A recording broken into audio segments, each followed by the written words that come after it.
A paz do Senhor, meus amados irmãos, guiados pela Bíblia e pelo Espírito Santo, nós estamos em mais uma pré-aula e já estamos chegando na metade do nosso trimestre, onde estamos falando sobre o Evangelho segundo escreveu Mateus, apresentando Jesus como Messias e Rei. E na lição de número 6, nós vamos estar falando sobre Mateus, capítulo de número 12 e capítulo 13. Eu estou aqui ao lado do pastor Alan, com o nosso convidado especial, e hoje a gente vai estar falando um pouquinho mais sobre as parábolas de Jesus. Pastor, muito obrigado por aceitar o nosso convite. Eu que agradeço, pastor Igor. É um imenso prazer estar com vocês aqui e com os telespectadores amantes da Escola Bíblica Dominical. Graças a Deus. Pastor, para iniciarmos, a gente vai perceber que no capítulo 12 de Mateus, a gente vai encontrar uma relação que Jesus tem com a sua família.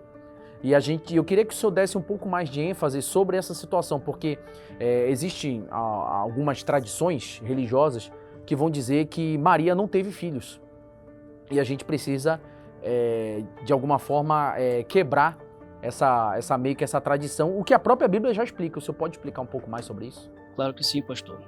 Nós observamos bem que a Bíblia Sagrada, ela fala a respeito da família de Jesus, não somente da família no aspecto espiritual, né, que ele veio estabelecer, mas também a sua família terrena, que neste episódio que o irmão acaba de pontuar, se apresenta diante dele. Ele está numa casa fazendo a obra do reino, e a sua mãe e seus irmãos acabam pedindo a sua atenção, né?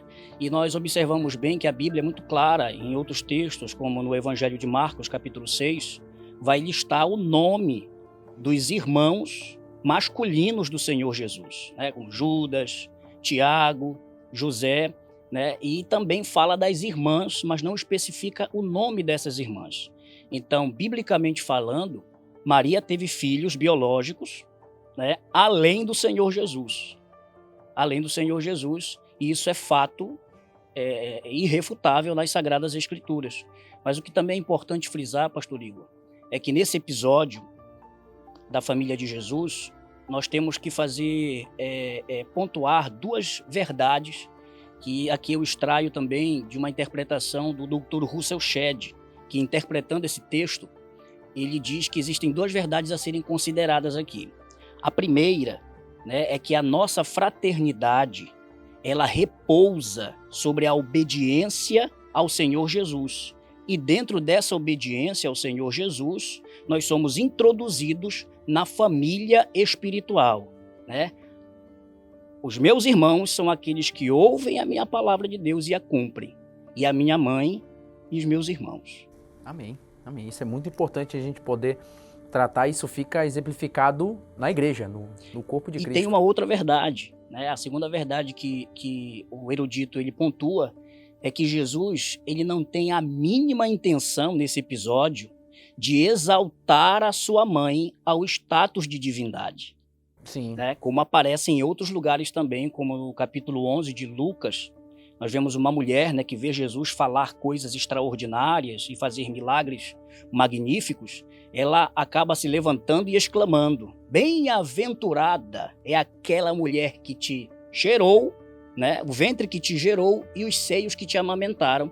E Jesus ele responde, né, colocando a questão no lugar que deve estar. Mais bem-aventurados são aqueles que ouvem a palavra de Deus e aguardam. Ele não exalta e também não menospreza, né? Porque quem lê esse texto pela primeira vez vai achar que Jesus está deixando de lado a família. Isso também não é o que acontece. Hipótese alguma. Pastor, dando continuidade, chegando no capítulo 13, a gente vai ver que Jesus vai agora introduzir as parábolas no Evangelho de Mateus. E o primeiro deles é a tão famosa parábola do semeador, uma parábola muito conhecida, uma parábola que de primeira os discípulos não compreenderam, foram perguntar para Jesus a explicação.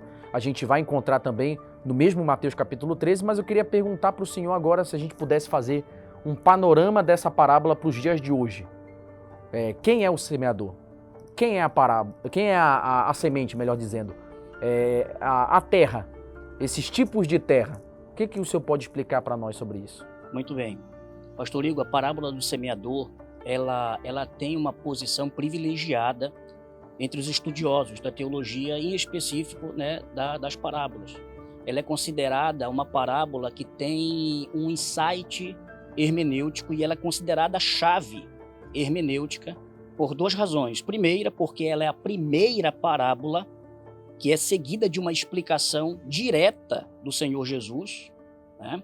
E ela também é uma parábola que introduz o propósito que havia em Jesus de falar em parábolas, né? O texto mostra claramente, depois que ele profere essa parábola, em seguida ele diz por que ele fala em parábolas. É claro, ele tinha que cumprir a escritura, como a escritura havia dito lá no Salmo 78, se eu não me engano, que fala: abrirei a minha boca em parábolas e falarei de enigmas da antiguidade, e aqui é cumprido isso, né? E também, e por essas duas razões, nós temos aqui esta parábola, que é uma chave hermenêutica importante. É claro que Jesus, na explicação desta parábola, ele vai dizer que o semeador é o próprio Cristo, né? Ou aquele que leva a palavra, porque os seus discípulos também teriam essa missão de dar continuidade à semeadura para o mundo.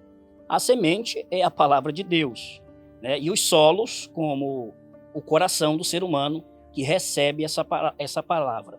E é incrível, pastor, é interessante fazer essa abordagem, é que esta parábola, em hipótese alguma, ela vai centralizar na eficiência da semente, mas na receptividade do solo. E é importante compreender isso. É importante compreender isso, porque existem 3 incidentes de semeadura fracassada e uma exitosa. E não é culpa da semente. Não é culpa da semente. E também não é culpa do semeador. Não, certo? É a receptividade do solo que é posta aqui em evidência. Nós temos que entender isso, porque a eficiência da palavra, ela não pode ser interpretada nesse texto como um contraponto da eficiência da palavra, porque a palavra de Deus, diz a Bíblia, né, em Isaías 55, versículo 11, que assim será a palavra que sair da minha boca, né? Ela não voltará vazia, mas fará o que me apraz, né? E cumprirá o propósito pela qual foi designada. Então, como entender essa parábola, né? Nós temos que entender justamente que o coração do ser humano, da forma como ele a recebe, como ele a recepciona, é que pode gerar aqueles frutos, como nós entendemos, o fruto que é gerado de uma terra boa, que recebe a palavra de Deus. Graças a Deus. Pastor, a gente vai ainda falar muito sobre parábolas no decorrer de Mateus, a gente vai falar muito ainda sobre as comparações. Para nós encerrarmos, temos a parábola que encerra ali o capítulo de número 13, que é a parábola da rede e essa questão das coisas novas e as coisas velhas. Como é que a gente pode conversar, como é que a gente pode expor isso para os nossos alunos, a todos os que estão nos acompanhando? Perfeito. A parábola da rede, né, Jesus é enfático nisso, né, a rede que é lançada, e nessa rede todo tipo de peixe vem nela. Peixes bons e peixes ruins, né? Jesus está fazendo referência aqui aos peixes bons, aquelas pessoas que foram chamadas para o reino de Deus e que de bom grado responderam a este chamado da pregação. Os peixes ruins, né? Nós podemos entender que Jesus faz referência justamente à classe religiosa da sua época, que fazia oposição ao Senhor Jesus, mas que, quando a rede é puxada, o pescador, ele faz a separação dos peixes bons e dos peixes maus. Isso. Né? Então, todos são peixes quando estão na rede. Isso, todos são peixes. Né? A grande rede, né, é justamente essa influência que a igreja e a pregação têm sobre o mundo todo, de atrair a todos. Mas que essa atração a todos, um dia nós teremos uma distinção. Uma distinção.